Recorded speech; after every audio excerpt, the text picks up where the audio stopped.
All right भाइयों और बहनों, तो मैडम वेब के नाम पे जो सस्ती फैन मेड मूवी का ट्रेलर हमको दिखाया गया, उसके सदमे से उभरने के बाद मैंने सोचा कि लोकी का कुछ बढ़िया सा मसालेदार वीडियो आप तक पहुंचाया जाए। और फिर मेरी नजर पड़ी इंटरनेट पे घूमने वाली एक बहुत ही बढ़िया सी फैन थ्योरी पे, जिसके हिसाब से लोकी और टाइम स्टोन एमसीयू में एक ही चीज है।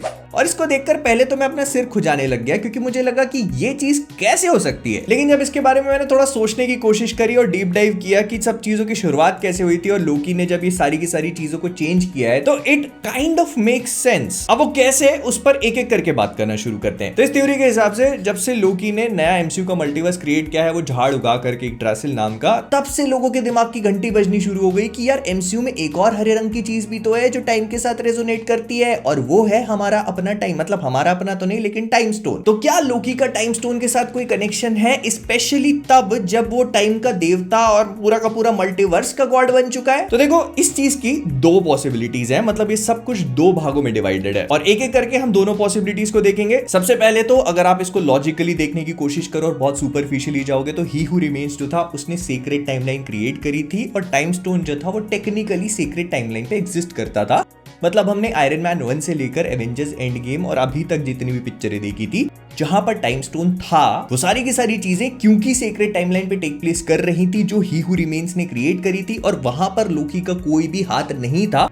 तो इसी वजह से अभी तक लोकी ने इसमें कोई भी इंटरफेरेंस नहीं किया। तो लोकी का टाइम स्टोन से इन अ वे कोई भी कनेक्शन यहाँ पे एस्टैब्लिश नहीं हुआ। एंड इसी वजह से हम यहाँ पे ये चीज नहीं बोल सकते कि लोकी और टाइम स्टोन कहीं से भी किसी ना किसी वे में कनेक्टेड हैं। मतलब लोकी के वो पूरी की पूरी झाड़ बनाने वाली चीज तब हुई है जब एवेंजर्स एंड गेम खत्म हो गई। मतलब जितने भी इन्फिनिटी स्टोन्स थे वो डिस्ट्रॉय हो गए, और अब हमारी 616 की टाइमलाइन में वो एग्जिस्ट नहीं करते। एंड इसी वजह से लोकी का और टाइम स्टोन का अब कोई कनेक्शन और रेलेवेंस आपस में नहीं है। लेकिन फिर आती है दूसरी पॉसिबिलिटी, जो इस पूरी थ्योरी को काफी एक्साइटिंग बना देती है, और वो ये है कि जो लोकी ने झाड़ बनाया है वो अभी भी सीक्रेट टाइमलाइन का ही हू रिमेन्स वाला जो लूप है उसी का पार्ट है और उससे अलग नहीं है। जिसका मतलब ये है कि लोकी भैया सोच तो ये रहे हैं कि उन्होंने सीक्रेट टाइमलाइन को तोड़ दिया है, लेकिन वो अभी भी एक लूप में जी रहे हैं। एंड अगर ये सच में है तो फिर लोकी और टाइम स्टोन के बीच में कनेक्शन एस्टैब्लिश किया जा सकता है। इसको आपको थोड़ा और डिटेल में समझाने के लिए आपको ऐसे समझने की जरूरत है कि Avengers end game, infinity war, secret timeline पे होने वाली सारी की सारी चीजें और लोकी का एक ड्रासिल को क्रिएट करना, ये सब कुछ एक साथ एक ही मोमेंट पे हो रहा है। मतलब लोकी ने जब एक ड्रासिल को क्रिएट किया तब टाइम स्टोन ऑलरेडी एग्जिस्ट करता था, और अगर ऐसे देखा जाए तो लोकी और टाइम स्टोन का कोई ना कोई कनेक्शन एस्टैब्लिश कर सकते हैं, क्योंकि दोनों ही ग्रीन कलर के हैं ना। क्योंकि अपने अंदर कीड़ा है हर चीज की गहराई में घुसने का, तो फिर मैं इसके अंदर अच्छे से ही घुस जाता हूं। तो जब मैंने आपको बोला कि ये पूरा का पूरा लूप है, तो आप इसको ऐसे समझ के देखो कि इस पूरे के पूरे मल्टीवर्स की स्टार्टिंग में कोई ना कोई एनर्जी होगी, फिर उसके बाद इस मल्टीवर्स की शुरुआत हुई, फिर इसके बाद कैंग्स की आपस में मुलाकात हुई, जिसके बाद उन सब का वॉर हुआ, उसके बाद ही हू रिमेन्स ने अपनी सीक्रेट टाइमलाइन को क्रिएट किया। सीक्रेट टाइमलाइन का क्रिएशन होने के बाद हमें मार्वल की जितनी भी पिक्चरें हैं वो सारी की सारी देखने को मिली, और वो टाइमलाइन के अंदर चलती जा रही है, इंक्लूडिंग द इन्फिनिटी स्टोन्स। अब इसी के साथ साथ टाइम के बाहर लोकी की कहानी टेक प्लेस करती है टीवी में, जहां पर हमें ऐसा लग रहा है कि उसने लूप को तोड़ दिया है और एक नया ट्री क्रिएट कर दिया है। इसके बाद कैंग डायनेस्टी टेक प्लेस करेगी, सीक्रेट वॉर्स टेक प्लेस करेगी, जिसके बाद प्रोबेबली एक बड़ा सा एक्सप्लोजन होगा, सारी की सारी एनर्जीज खत्म हो जाएंगी,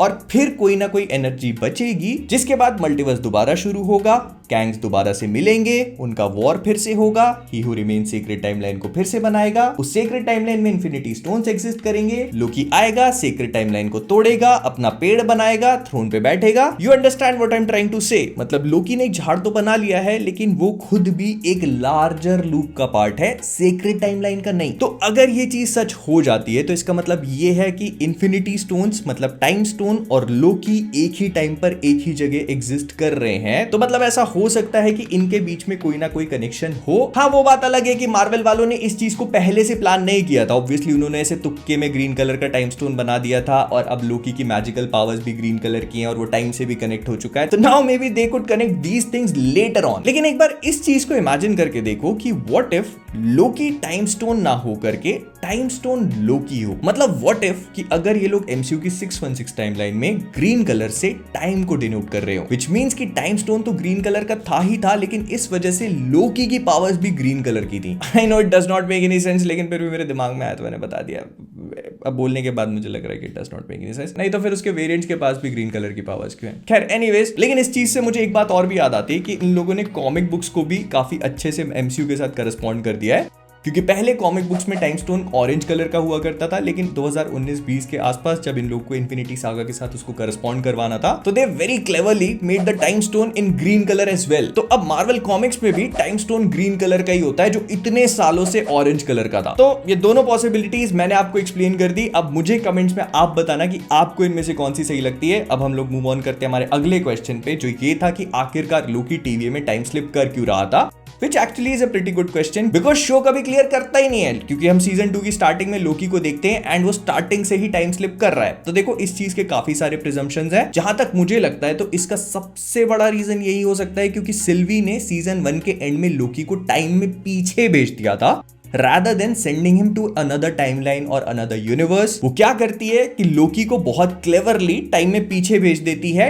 he who remains का टेम्पैड यूज करके, बिकॉज शायद वो काम और कोई टेम्पैड नहीं कर सकता था। I mean, किसी और ब्रांच टाइमलाइन के किसी भी टाइम में पहुंचने का काम टेम्पैड कर सकता है, लेकिन टीवीए में ही पास्ट में जाने का काम आई थिंक से पोलार्ड भैया का टेम्पैड कर सकता था, जो सिल्वी करके उसको पास्ट में पहुंचा देती है। And because Loki was not meant to be there, वो टाइम स्लिप करने लगता है। और इससे भी ज्यादा माइंड बॉगलिंग थ्योरी बताऊं, He was meant to time slip। नहीं, एमसीयू वालों ने ऐसा लिखा नहीं था, उसकी कहानी को पोलार्ड भैया ने ऐसा लिखा था। अगर आप नोटिस करोगे तो He Who Remains बहुत ही क्लेवरली अपने टेम्पैड को निकाल के वहां पे रखता है। मे बी ऐसा हो सकता है कि उसने अपने टेम्पैड की सेटिंग्स को इस तरह से लॉक किया हो ताकि द मोमेंट सिल्वी लोकी को वहां से दूर फेंके वो टाइम स्लिप करना स्टार्ट कर दे, because he who remains wanted him to time slip. क्योंकि अगर वो टाइम स्लिप नहीं करेगा तो उसके अंदर टाइम ट्रैवल करने की पावर्स नहीं आएंगी, वो टाइम ट्रैवल नहीं करेगा तो वो लूप को कंप्लीट नहीं कर पाएगा, अगर वो लूप को कंप्लीट नहीं कर पाएगा तो वो पूरी की पूरी सीक्रेट टाइमलाइन वापस से घूम करके उसके पास कैसे आएगी। तो maybe this is why Loki was time slipping, क्योंकि ही हु रिमेन्स ने अपने खुद के टेम्पैड में ग्लिच पैदा करके उसको वहां रख दिया था ताकि सिल्वी दीदी उसको उठाए और लोकी को उठा करके वहां से पीछे टाइम में भेजते हैं। Clever planning He who Remains. I see what you did there. क्योंकि वो कर सकता है ना, जब वो इतना ज्यादा मैनिपुलेटिव बिच मतलब था, इतना हरामी था कि वो एक दूसरी टाइमलाइन में अपने दूसरे वेरिएंट के पास एक किताब फिकवा करके उसको एक जीनियस बनवा के उसकी सेवैयां निकलवा सकता है, तो फिर लोकी को टाइम स्लिप करवाना तो बहुत ही छोटी बात है उसके लिए। फिर इसके बाद हमारा अगला क्वेश्चन टेक्निकली सवाल वर्स का पार्ट नहीं होना चाहिए, लेकिन फिर भी बहुत ज्यादा खबरों में उड़ रहा है, और क्योंकि हम इसको हमारे रोस्ट वर्स में कवर नहीं कर सकते because it is too big of a question to cover, और ये न्यूज भी नहीं है,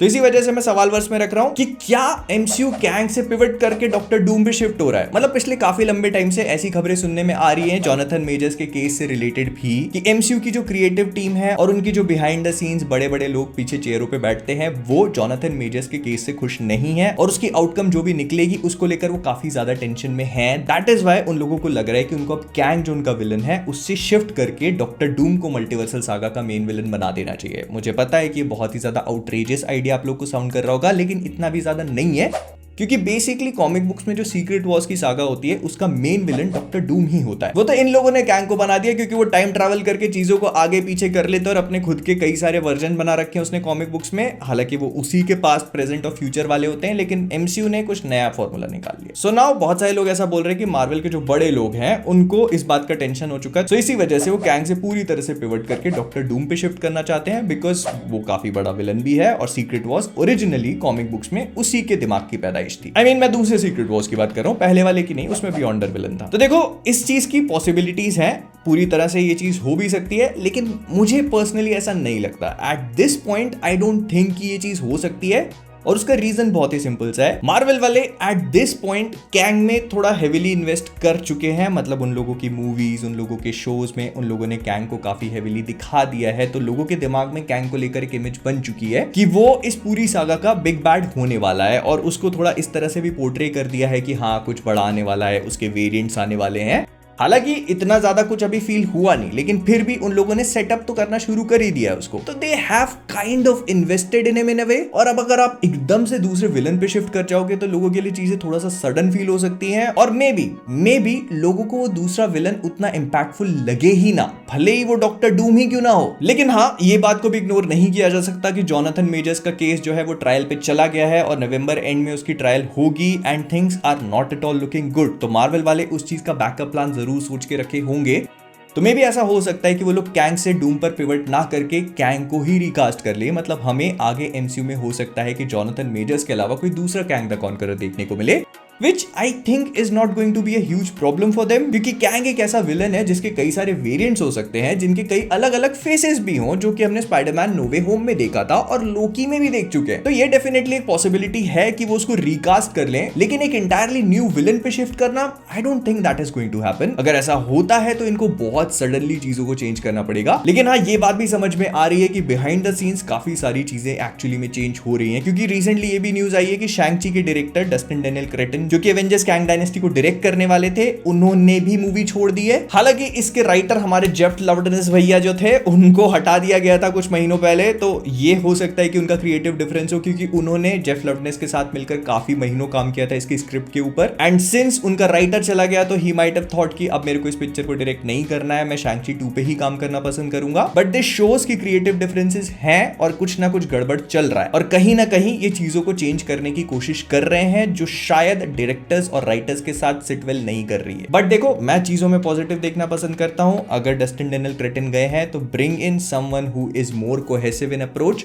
लोकी के डायरेक्टर्स और राइटर्स को लेकर आओ, कैंग डायनेस्टी और सीक्रेट वॉर्स लिखवाओ। That I think can blow everyone away. लेकिन मार्वल वाले बहुत शाणे हैं, क्योंकि द मोमेंट ये खबर निकल के आई कि शैंग-ची के डायरेक्टर जो है वो कैंग डायनेस्टी की मूवी को छोड़ चुके हैं, उन्होंने तुरंत Pedro Pascal is Reed Richards वाली खबर ड्रॉप कर दी। I know Marvel, you are very चालाक ब्रो। तो कुल मिला के जहां तक जितना मुझे लगता है, तो मार्वल कैंग से डूम पे पिवट ना करने के बजाय कैंग को रिकास्ट कर सकता है, and that could open up a lot more interesting possibilities for them. क्योंकि डॉक्टर डूम अपने आप में एक बहुत ज्यादा स्ट्रॉन्ग विलन है, और उसको लेकर आप आगे बहुत ज्यादा इंटरेस्टिंग और पावरफुल स्टोरी लाइन्स को क्रिएट कर सकते हो, rather than using him for the multiversal story line, जो आई एडमिट की बहुत ज्यादा इंटरेस्टिंग बनाई जा सकती है अगर सीक्रेट वॉर्स का वो विलन बन जाता है। तो आई नॉट किडिंग, बट स्टिल अगर कैंग के साथ शुरू किया है तो कैंग के साथ ही खत्म करना चाहिए। लेकिन ये मेरे थॉट्स और ओपिनियंस है। अब मैं आपसे जानना चाहता हूं कि आपको क्या लगता है, सब चीजें कमेंट्स बताना मत भूलना। तो विद दैट बीइंग सेड, हम लोग इस वीडियो को यहीं पर अप करेंगे। पसंद आया तो लाइक कर देना, शेयर कर देना, और हाँ, अगर कॉमिक वर्स पे नए हो तो सब्सक्राइब करना मत भूलना। तो जाने से पहले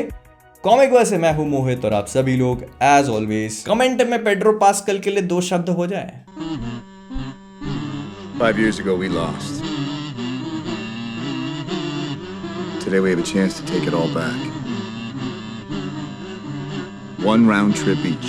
No mistakes. No do-overs. Be careful. Look out for each other. This is the fight of our lives. And we're gonna win. Whatever it takes.